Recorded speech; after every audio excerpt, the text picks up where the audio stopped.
Hello everybody, welcome back to my channel. Today is a very special day because today we are starting a brand new project.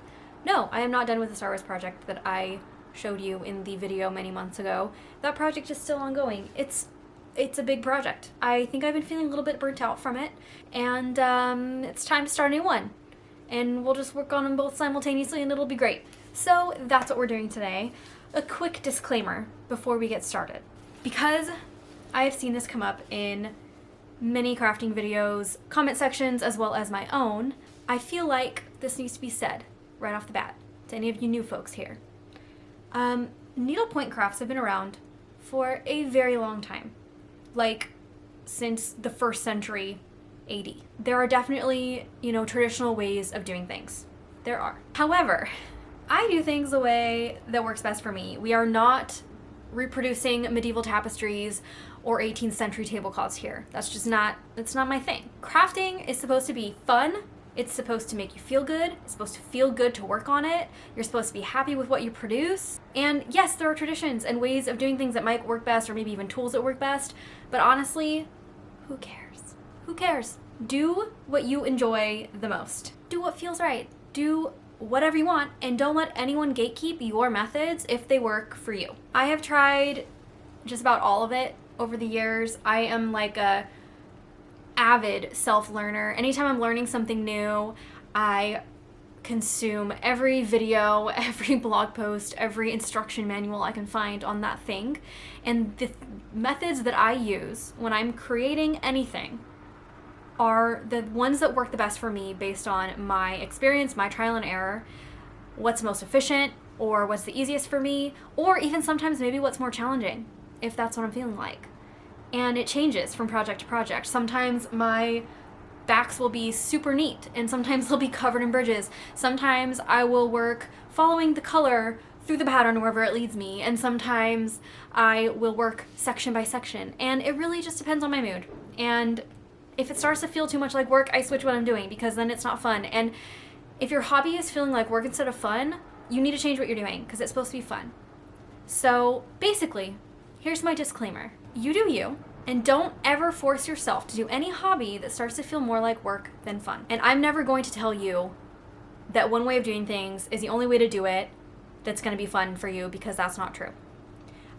So if you see anything that I'm doing in this video that you don't agree with, that's fine. Share the method that works for you in my comments. Please do not say that there was one right way to do it and one wrong way to do it, because that's just not true. And there's room for everybody. And I love everybody. So I want you all to be able to take what you can from my video, and if it doesn't work for you, great. Share different things in the comments, answer people's questions in the comments. I love the discussion that happens when things like that go on. And okay, we're all here to have fun. That's my disclaimer. Now, we're ready to get started.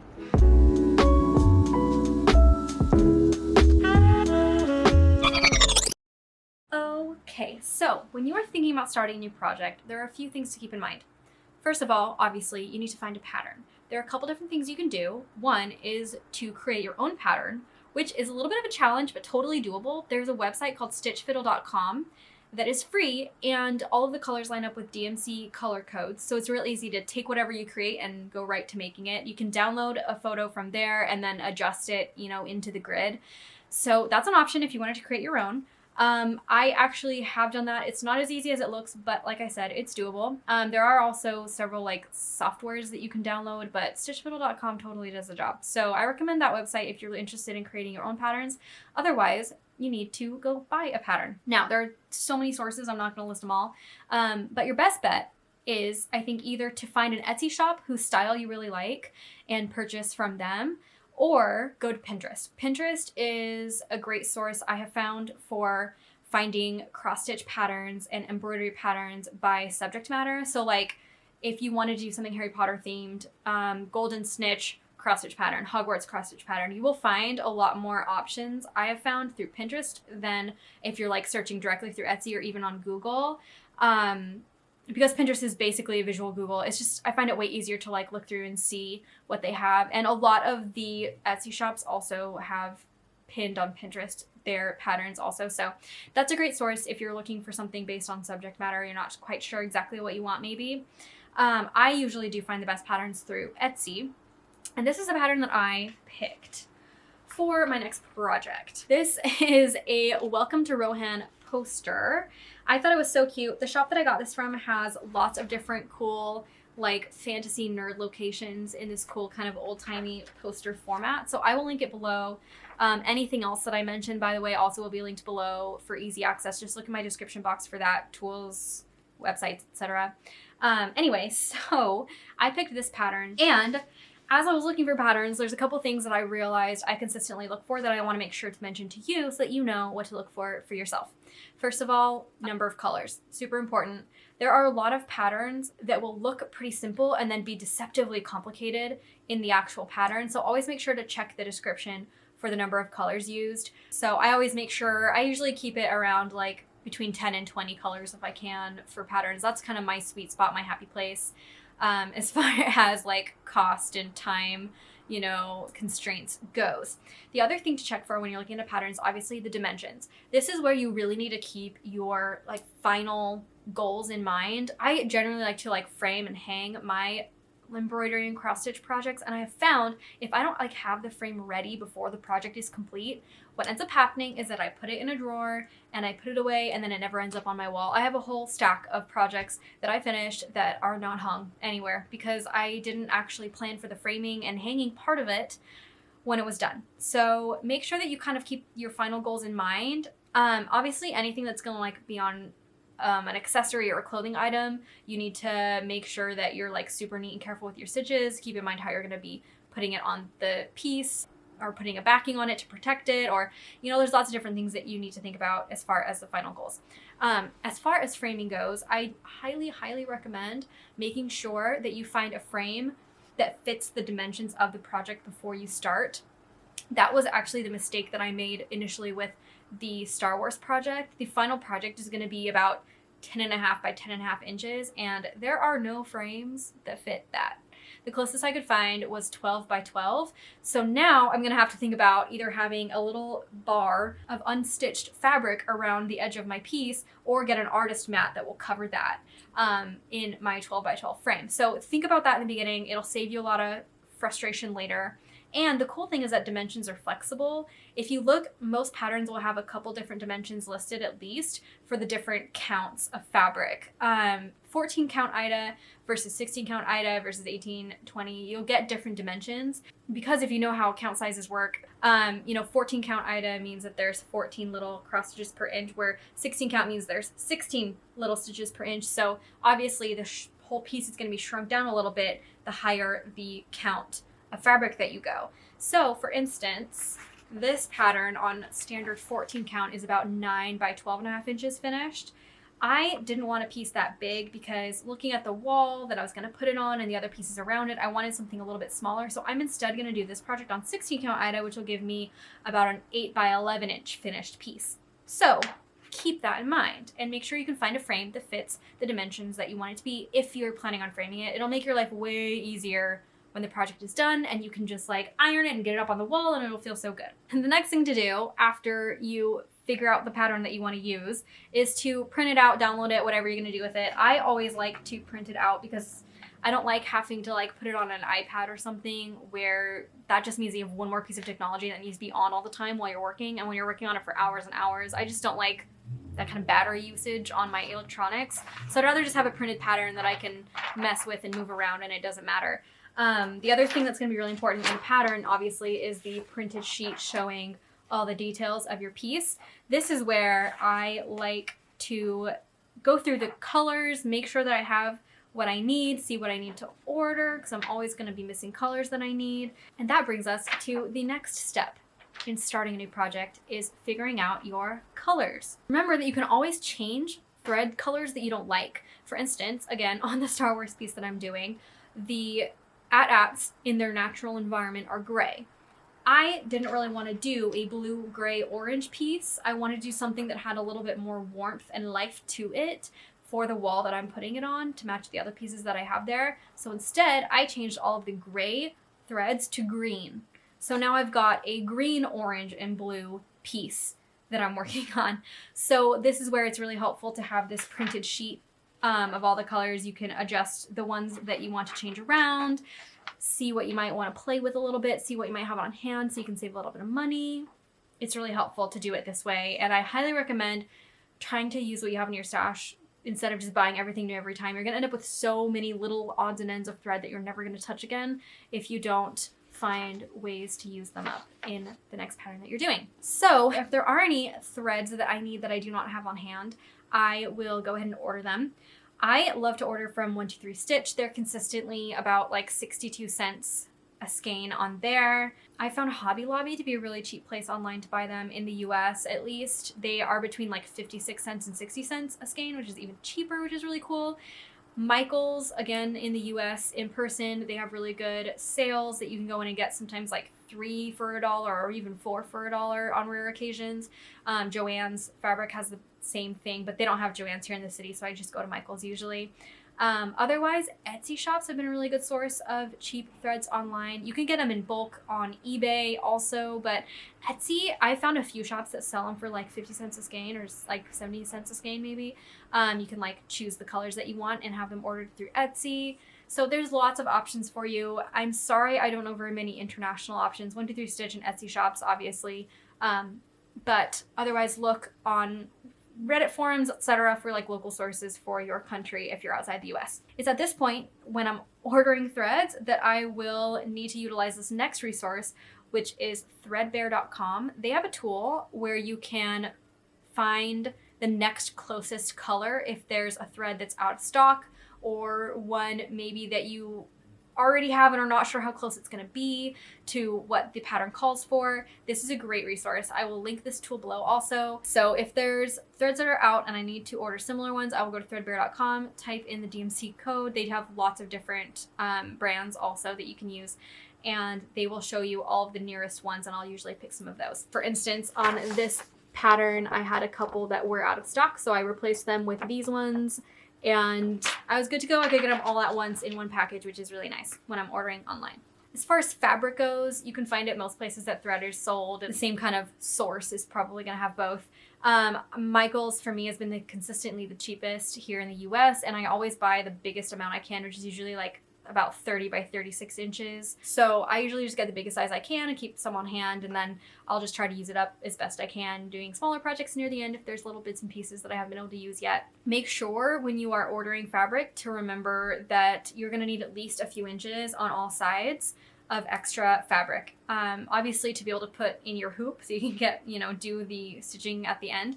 And then also it makes it a lot easier to frame the more fabric that you have. So make sure when you're looking at the dimensions of the finished piece, you add at least a couple inches on all sides in your head, and then that's how much fabric you're gonna need. Once I have all of my thread in hand, the first thing that I do is organize it. You've seen these bags before. I need to clarify this also. I listed the floss away bags in that video, and they're still the only ones that you can get on Amazon. These bags, however, are actually from Hobby Lobby. They're not floss away brand, and they're like more like embroidery binder bags with 2 holes. So if you prefer more of like a book look, I really like the 2 hoops because I feel like things get less confusing when I'm working on a pattern like this where I like to have all my threads in order, which is my next tip. Organize your threads in the order of the pattern. It's just way easier to keep track of them that way. I also recently found these colored rings. I put blue ones on my Star Wars project. I'm using orange ones for this one. So I have a bunch of other colors too. You can color code your different projects and keep track of your threads even easier that way. And then, like I said, I always organize the threads by the pattern numbers just to make it easier. This is especially helpful if you are trading out some of the like thread numbers for similar colors. It's easier just to have the colors in the right order. So that's my next tip, is organize your floss, get it all in one place so it's easy to flip through and grab as you need it.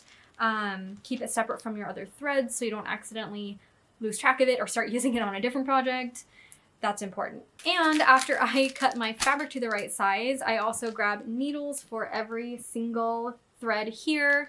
I have a couple more packs of DMC needles that I will use and change out as needed. I mentioned that in my cross stitch tips. A few people seemed confused in the comments about why that's helpful. It's helpful just because then every time you are finishing a little section, you don't have to rethread anything. You just pick up the next thread, and it ends up being less threading of needles overall. So that's still like my best tip ever. It saves me so much time. Okay, let me cut this fabric and then we'll be ready to start this project. Well, in the time it took me to cut that fabric, my neighbor started to play very, very loud music. So now I get to decide if I soldier on or wait until they're done, because I'm just not the kind of New Yorker to yell out their window, which is what everyone else usually does when our opera neighbor is practicing, which is every day. I think I'm gonna wait it out. All right, guys. I've been sitting here for like half an hour. The music's still going strong. They don't even finish all the songs. Like they skip a lot. And it's so loud. We shut every window in our house and I shut every door I could and it's still loud. I thought about going into the other room to film because you can't hear it as loud in the bedroom, but / office. Now it's an office. But the light is just so much worse. So I hope you'll forgive me. If you can hear the music, I don't know if you can. I think it's soft enough that if it's there, it's barely there. I'm kind of worried about getting copyright claimed if it's like music that you can hear too well, because obviously it's probably copyright music. So we're just going to continue on because here's the deal. We're almost done. We are almost done. Most of the prep work for our new project is almost complete. So I think it's worth it to just power through. Okay, so we got our fabric with plenty of extra, a few inches on all sides, like we do.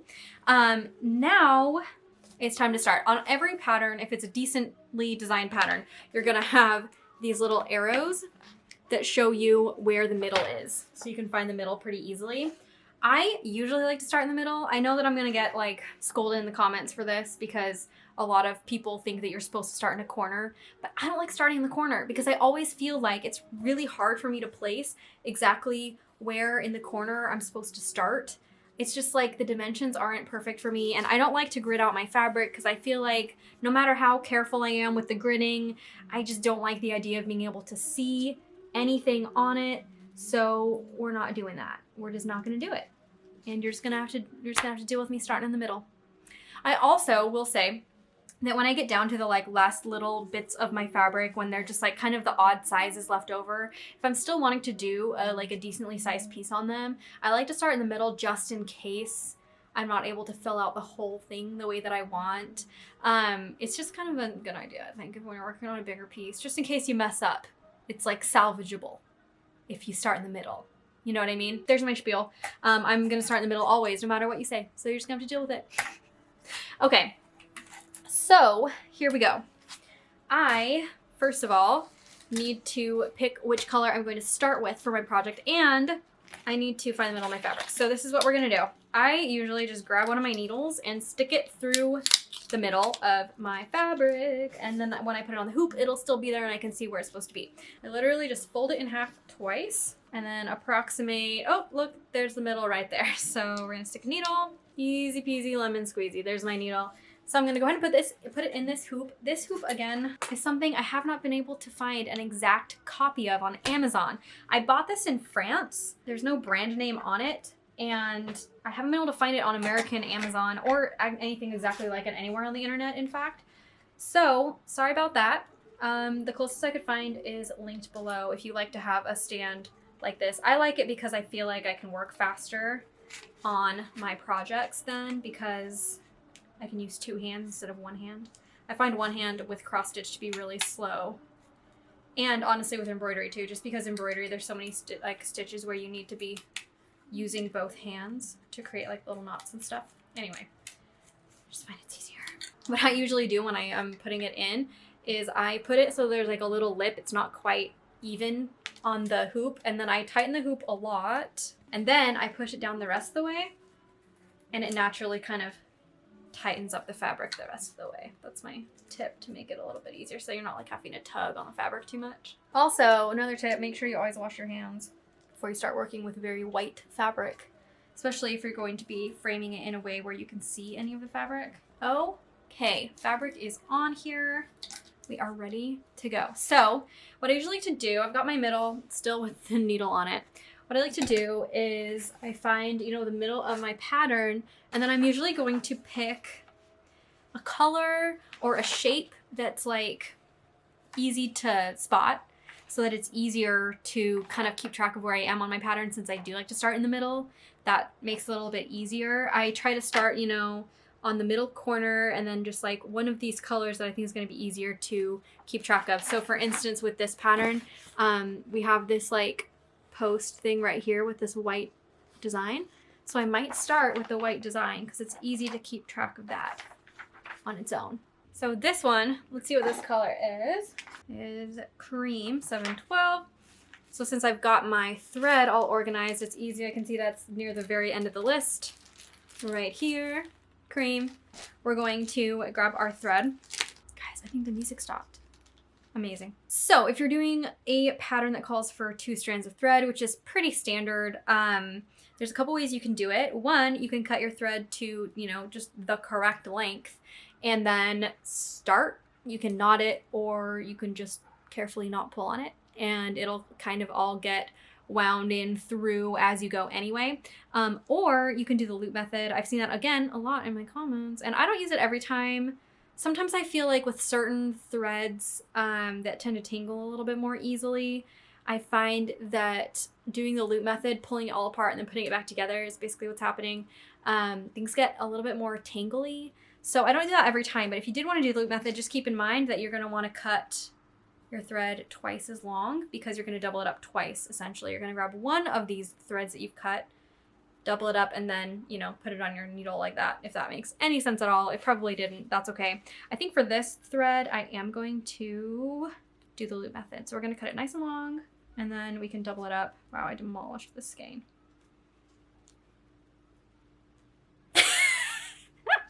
I pulled the wrong side and it was getting tangled. So then I realized quickly and pulled the right side, and then it's still tangled. So that was a fail. It's fine. This is why, this right here is why some people prefer the little bobbins, but why I also just love the bags, because you just stuff it in a bag and worry about it later. Okay, and then as far as tricks for thread, I don't have a whole bunch for you. Mostly if I'm doing the loop method with like a longer piece of thread that I'm pulling one strand out of, the best way to do it, I think, is to hold it in your hand like this and then very gently grab one strand and then pull, and it starts to kind of bunch up on its own like this. And it stays very neat and organized as you go, unless obviously it's all tangled at the bottom. You have to make sure that it stays straight, but otherwise this is a pretty foolproof method. And then the key when you're done pulling is just to kind of let it all unwind again. And what I do is I just like loosely fold it like this and stick it back in my bag until the next time I need it. The other way to do it, if you are just needing to pull it apart with the number of strands you're gonna be using for like 2 or 3, for instance, what I do is I grab it and then I very slowly pull it like this. As long as the end on the bottom is free to spin as you go, it will not get tangled. So that's the only tip I have for you, is just like very carefully do that. Is just to like be slow and purposeful and make sure that your thread's not tangled anywhere. And that'll save you a lot of heartache later. Okay, so like I mentioned, for the loop method, I'm going to show you that this time since everybody wanted to talk about it in my tips video. Fold it like this. The ends together. Also, as a side note, I have been using these 26, like size 26 DMC needles. The needles themselves are excellent, but I do feel like the 26 size, it's nice when you're working in the fabric, but it is a little bit hard to thread. Like, it's not, I don't get it the first time every time. I just did get it the first time just now, but that's not every time. So I did actually just buy the 24, like size 24 needles. I'll let you know how they feel different. They're supposed to be just like one size bigger, essentially. Anything for more than like 2 threads, I think I would get the 24, DMC 24 size needles. Okay, anyway, so we're starting with this cream color, and here's my pattern. Oh, I wanted to show you one more thing. This is important for getting things set up as you start. I just recently bought this. It folds up. It's just literally a book, like little holder. That's what it's called. It folds up perfectly flat, and then it has just like a little easel, and then it has these little things you can make it taller, and then it also has these that bend out so that you can stick whatever you want in there and it'll lean. I don't know why I waited so long to buy one of these, but the way that I like to hang out in my living room with the TV on and cross stitch, this is like the perfect thing to hold my pattern. So that's what I'm gonna do, is I take my pattern, I usually stick the sheet behind it and just have it on hand for whenever I need to change colors. Stick this pattern on here, hold it down with those, and this is like ready to go wherever I need to take it. And it's very secure. Okay, wait. It's very secure when it's just sitting there. So that's another thing that I have for you. I'll link it below. It's from Amazon. It's like $10 and it's the perfect thing for holding a pattern. If you like big printed patterns like me, at least. I know probably most of you are using like a tablet or something, but I'm kind of old school. Okay, so we've got our middle, and I'm literally just going to start exactly in the middle. It's one stitch off from the middle where this is. So that's what we're gonna do. I am still leaving my needle in here so that it's keeping track of it. And I'm just gonna loop method this first stitch. So you start your stitch, do your first, half cross stitch, and then you're gonna go underneath, and literally there will be this little loop on the bottom of your thread because you folded it as you're putting it in your needle. And now there's loop on one end, and you just stick your needle through the loop and then tighten it up. If you're interested in more ways of starting and stopping a thread, we can do a whole separate video on that. I feel like this video is gonna be way too long if I include too much of that, but just know, today I'm starting with a loop method, and this is the official start of my new project, so it's the perfect thing to show you. First stitch, we're cutting the ribbon, we're breaking ground, we're laying the cornerstone, and this project is officially begun. And now that our first stitch has been made, we know where it is on our pattern, we do not need this needle anymore. All right, guys, I'm going to sit back, turn on Buffy the Vampire Slayer, do some more of this project. I'm gonna keep working on it probably for the rest of the day. I might switch back to the Star Wars project after that because I really want to finish that one too.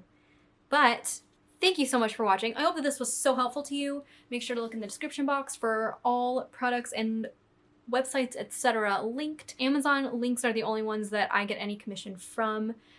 It's at no cost to you. It just helps me out. So if you feel like clicking on those links and buying anything that you've needed in your Amazon cart, that's cool. I make minuscule amounts of money from that. Otherwise, let me know what else you'd like to see from me. You can do a how to start and stop threads video. We can do a how to create your own pattern video. I have lots of ideas. So let me know what you're the most interested in seeing, and like this video if you made it to the end because that means that you liked it. Thank you so much for watching. Don't forget to subscribe, and I'll see you in the next one. Okay, we're walking to go get food right now. There's no one around. We ordered sushi because I've been really feeling like it. My hair is like, I look really bad right now. I look really not good right now. You're okay, come on. We went to get sushi. Of course, the restaurant that's